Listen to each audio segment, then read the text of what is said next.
talk about your money. And today, we'd like to discuss something rather different. How much do you spend on airtime and mobile data? And how does your airtime and bundles ever get depleted in a manner that you would not explain? Well, we went out and sampled some of your thoughts. Kuhusu matumizi ya credit, kwa siku mimi huwa natumia hapo kwa kuogea. Mimi siwezi nisema ninatumia mingi, ni kama 200 hivyo, lakini sana sana yenye huwa natumia ni kwa datas, Google, kuingia kwa FB na WhatsApp. Lakini sasa ni kama imepada sana kwa WhatsApp. Kwa nini? Ukinunua data kama ni tuseme ni saa 100 hivyo, unapata bado huwezi ukamaliza nayo siku moja.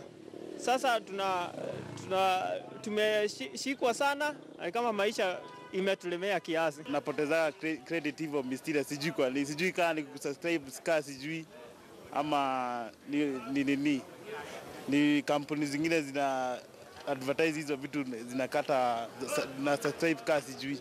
Unaweka maybe 50, unaongea na watu wawili. Kama last week kuna wakati nimeweka 20 bob, nimepigia mtu mmoja na sikuongea kwa muda mrefu. Baada ya dakika fupi napata sina credit. Maybe umeweka credit kama ya 50 hivi, umepigia mtu, alafu umeenda kwa call log, unaona duration ni kama 4 minutes, unacalculate kulingana maybe kama ni 1 bob per minute, unaona like umetumia 1 minute. After kuangalia credit unaona kulingana na ile call log imekuja like duration in 1 minute, unakuta ukicalculate na credit yenye ulikuwa umeweka ni less. Napata messages from, tuseme kuna namba zinakuja, there are 4 numbers zinakwambia how the country is going on, and then unapata zinakula 10 credit per every message. Kuna mahali pengine naambiwa ati kila siku nikiweka credit napata tu kama 2 bob zimeenda, sijui kwenye huwa zinaenda, kama ni kwa easy, yani unasikia kama una call mtu alafu unasikia hiyo wimbo iko hapo, unakinunua wimbo inatolewa 2 bob kila usiku. Sasa hiyo ndio sielewi. Sasa naweza ibadilisha ama naweza ikomesha ikiwa hapo. Nilienda kwa service customer care yao, nikauliza kumefanyika nini, wakaniitisha namba yangu ya kitambulisho, wakaniitisha my line, wakaniangalilia hivyo, wakaniambia they will consult, mpaka saizi sijaipata feedback. All right, so bundles, airtime, and many of us, I'm sure, will identify with the fact that there are quite a number that actually say that their bundles, zimekulwa, literally, is the term that has been used severally. But joining me to have this conversation is the CEO for Nendo, that's Mark Kaigwa. Good to have you. And incidentally, interestingly, I've just received an SMS from a mobile provider saying that my mobile data has just been depleted. So would like to find out what actually happens. Mark, once you load airtime, once you load data, what is the best use for it, whether from a corporate level or from a personal level? Thanks, Michael. It's a pleasure to be here. So if we look at just what's happening with your phone, we have kind of 2 currencies here. We have, maybe even you could argue 3. We have shillings, which we often turn into airtime, right? And even topping up airtime, there's a number of ways to do that. So at Nendo, we've been studying this phenomenon, and we've seen that you can top up from your loyalty points, you can top up from scratch cards, you can top up from mobile money, and sometimes you can be topped up. So that's how we get airtime, right? Either directly from cash or from those other options. When it is there, now there's several things that can happen. So for people who don't have a smartphone, for viewers who don't have a smartphone, there's what's known as premium rated services. And these now are SMS-based experiences that consume your airtime once you subscribe. And so what sometimes consumers aren't aware of is that as they're topping up as they go, is that they also have subscribed to several services. And those subscriptions, are they necessarily something that I subscribe for, or sometimes do you do that automatically without even knowing? So sometimes you might not be aware, you've texted a radio or television station, or you have interacted in a draw or in contest. Competition of some kind. And therefore, they take that as what's called an opting in to the lifetime of the service. Other times, yeah, as it was said on the video that played, somebody wants a particular song as their ringback tune, and in some cases they'll do that. So basically, airtime is a form of currency itself. Now, the true heart of the matter, as you opened to it, is this question of bundles. And there's essentially two ways to turn airtime into bundles. Correct. Either you do what's known as out-of-bundle browsing. This is the one where there's, I think, a number of solutions that have come in because there was some concerns from consumers, meaning my airtime is being consumed as the phone seeks to engage with the internet, meaning that, in some cases it's several shillings for 1 megabyte. This tends to be a bit pricey. So the phrase bundle comes from, hey, why don't you buy a bundle? Why don't you take a predetermined amount of airtime, get a commensurate amount of data? Sometimes you've seen telcos add minutes, or they'll add SMSs onto this to make it a full package. Right. And that's now where we have the question of bundles. Bundles. Okay, so now once you've got your, let's separate the two. Sure. Because there's airtime, Yes. which I use to call, Yes. and there's bundles. Let's start with airtime, because I think that's more straightforward. Yes. In terms of once I've bought airtime, I've bought a certain number of minutes to interact with other mobile users, whether on the same platform or a different platform. What are the key things that I need to be aware of and to look out for when I am interacting or when I am buying that airtime? Because I think for different service providers, you interact at different rates. That's correct. So here in Kenya, we tend not to consume it by the minute, but rather by just the fixed sum. So you can buy 100 shillings airtime, 500 shillings, 10 shillings, or 1,000 shillings and more. And that's now where you will rely on your network and their pricing model. So they have per second billing, which is what they all have, and they will consume your airtime on this basis. However, if you do call a premium number, for example, there's a scam that had hit Kenya a few months ago. It still does every now and again, where you get a missed call from a number overseas, the Bahamas, the Cayman Islands, where when you return that missed call, unfortunately, they have a premium number. So it will sap up your airtime almost immediately. And this is a scam they do worldwide. They do it in the US, they do it in India. They basically call foreign countries. And there's a time where maybe they just got to, Kazakhstan, Kenya, Kiribati, and they just said, okay, let's actually call people in this country. So that's one of the challenges for airtime. But the telcos tend to be fairly straightforward in how they bill it. And they're now trying to add value-added services to make it more clear and transparent for consumers what you get. Okay, help us understand that scam, because that I think is something that has hit quite a number of us. And how do they actually make their money? Sure. So they are sitting in sometimes an international call center or an international firm. They've registered a premium line, kind of the way you have some premium SMSs. You SMS and it'll cost and maybe you. for the benefit of all of us, what is a premium line? What exactly is a premium line? So a premium line, thank you, is one designated as saying that anyone who calls this line agrees to share with me. So let's say if my phone number became a premium line, it would make the assumption that if you call me, that you are opting into a premium service, you understand the conditions, and you are prepared to pay whatever per second rate I have. So if you call me and I just don't say anything for the first 3 seconds, for some of these international phone lines, 3 seconds is enough for them to make a couple dollars or even more overseas. So it's called Wangiri fraud. That's the name of the scam, and even the Communications Authority issued a warning and basically an alert to consumers around it when it first cropped up and became an issue of concern. Okay, so I call the premium line and I have, without knowing, subscribed to whatever premium rate that is. Then how do you, assuming it is you who's doing that, make the money? Is it because you have a revenue sharing plan? That's correct, that's correct. So internationally you'll have some kind of roaming or revenue share plan, and you basically be billing out of the airtime and receiving it or having it credited to your end on the other side. So that's the airtime side. Now, this I think was an isolated case. I believe there's some measures that have gone towards just informing consumers like this.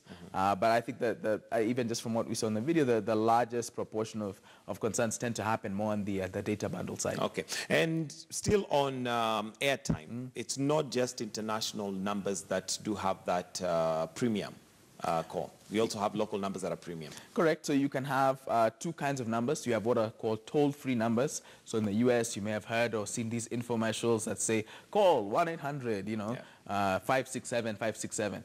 In Kenya, you can have a toll-free number. That means that a corporation is picking up all the tabs and the costs. So you call for free.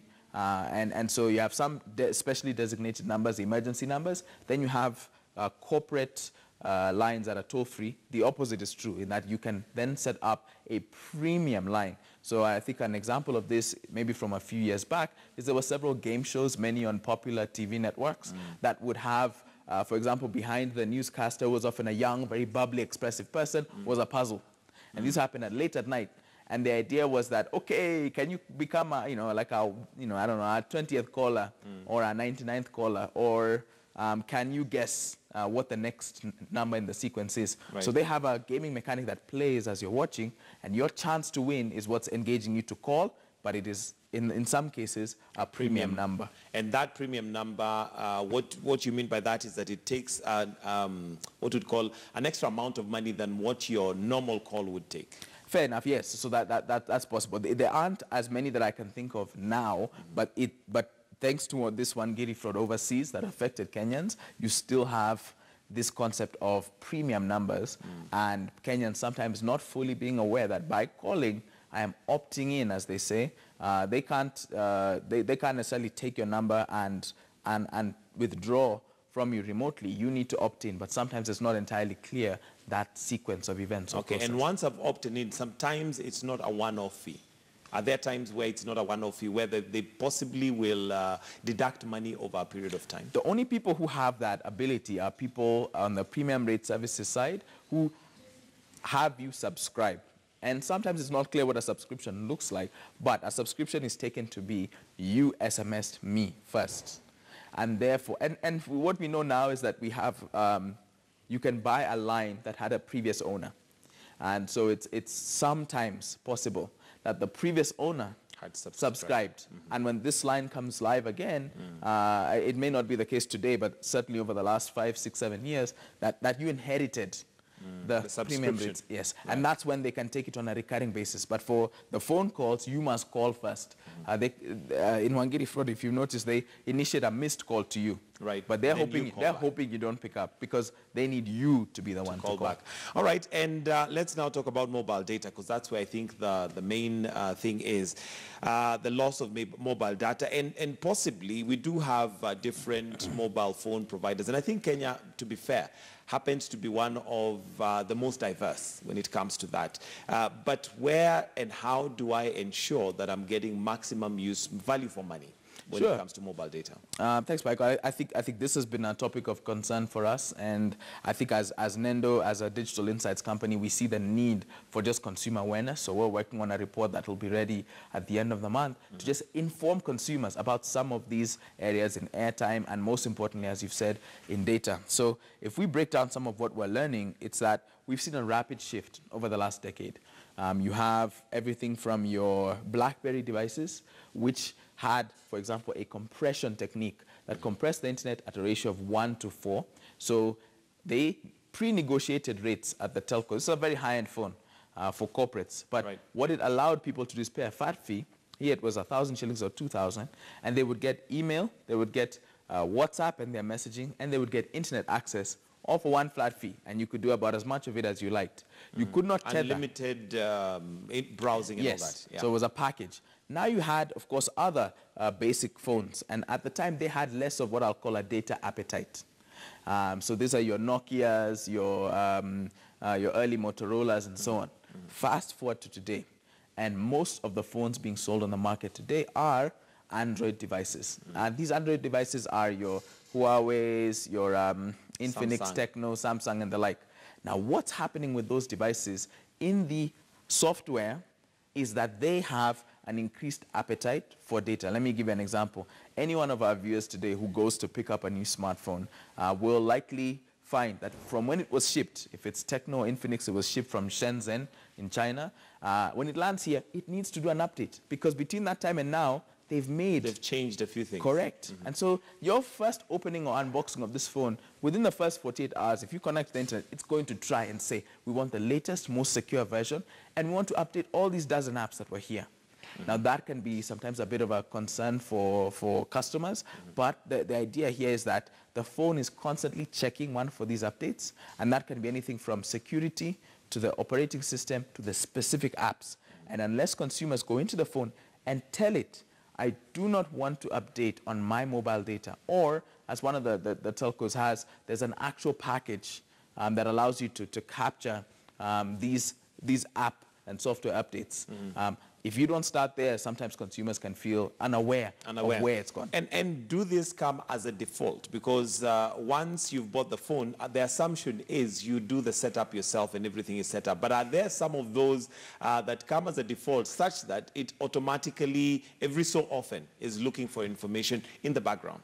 I think many of the phones that are on the networks today will do this. So there's a few levels that this is happening. It's happening at the local level, meaning that as you and I are sitting here, or any of the viewers, my phone, your phone, is currently checking in and pinging cell towers or the network just to say that it's around, to confirm and check the strength of the signal for calls, for texts, and otherwise. On top of that, if we have our data switched on, it is then checking international services. Google is the owner and operator of Android, so it is checking in with Google services. On top of that, if you have Truecaller, it's probably checking in with Sweden, because it's a Swedish company. Opera Mini is a Norwegian company. As I've said, some of our devices are from China, as an example, Xiaomi, others. So they may check in with there. And so this is happening slightly unbeknownst to us. The challenge as it comes is the transparency.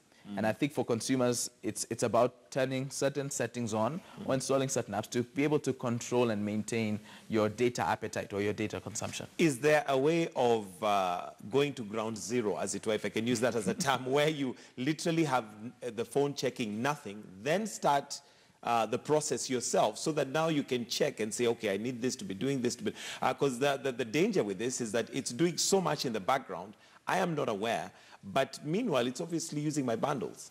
So what I would say is that the true heart of the matter isn't so much these checks that the phone does on its own. I think the heart of the matter is actually how mobile apps have been optimized. It's a slightly Western look at the world, but it's a valuable one. It just doesn't apply equally everywhere across the world. They've been optimized for experience. What I mean is, when you visit a video-based website, let's take YouTube as an example, Vimeo, these other ones, what happens when you visit is that it will constantly test your signal strength. Now, what it is doing is it is making a decision for you that if your signal strength supports the highest, clearest version of this video, it takes you to that. It takes you to that automatically. Now, that's a challenge for consumers because they haven't opted into that. They want this video, but they did not understand how much it's going to cost them. So what Google did, just as an example, is that they went back to the drawing board a year ago, and they said, the challenge is with us. We will rewrite our own operating system, and from the ground up, we will rebuild Gmail. We will rebuild the apps you can uninstall. We'll rebuild Maps, because they said, look, there's you trying to get somewhere and know the directions, and there's you trying to navigate your way there live. So they built two separate apps. Why? Because consumers are also trying to uninstall these same apps because they felt they take such a big footprint. Right. So globally in Android, if you visit the Play Store, you can search for the word Lite, L-I-T-E. What you'll find is a whole suite of apps built to be more data friendly with their consumption. And that's for the consumer's benefit. And Google also rebuilt some of their own apps. And one of the various devices on the market now is the Neon Kicker. It's shipping with what's called Go Edition of Android.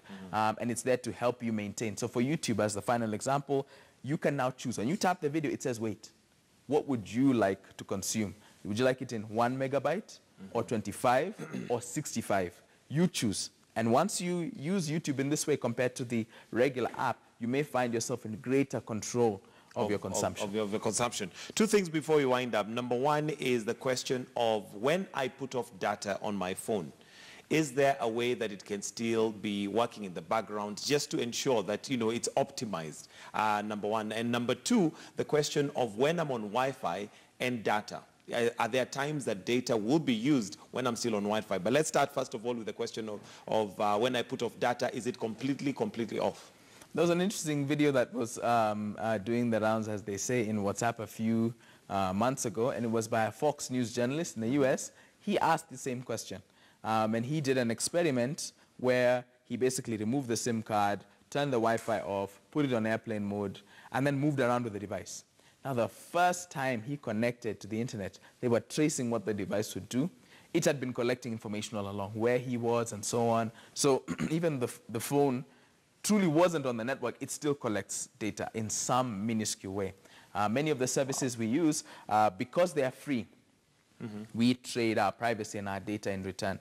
One of the ways that consumers can track this is to try a range of apps. You have what's called Data Ally or Datally from Google. It will manage and help you understand your consumption. You of course have browsers like Opera Mini, and even the My Safaricom app has a feature to track your data usage. So there's a range of them out there that can just get consumers a little aware of where does it go and what happens. And then from there, you can pick and choose what to do. And the final question around Wi-Fi. Phones, especially the high-end smartphones, have a feature known as Wi-Fi Assist. So you've entered the office, as you normally do, and you're at your desk, you turn on the Wi-Fi, and you say, I'm going to connect to work Wi-Fi.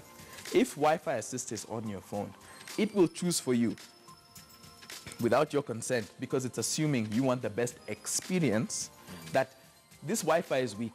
I can't really do what I want to do on this Wi-Fi. Therefore, I will switch back to data. And so you might have your data consumed. So you, as far as you can tell, you left it on Wi-Fi. You let the big updates happen. And Google Photos and iCloud are some of the culprits, if I could say, in terms of their data conscious. But if you don't switch off Wi-Fi Assist at times, you may end up being surprised. How did this amount of data be consumed? And I was on Wi-Fi. I was on Wi-Fi. So that's one of the challenges. Okay, so would you advise then that if I want to use Wi-Fi, I go completely off data? What I would say is you can pick and choose. And what I would say is you can choose to turn Wi-Fi Assist off. In some cases, you need it. You need the connectivity. You don't want to miss out on that important message.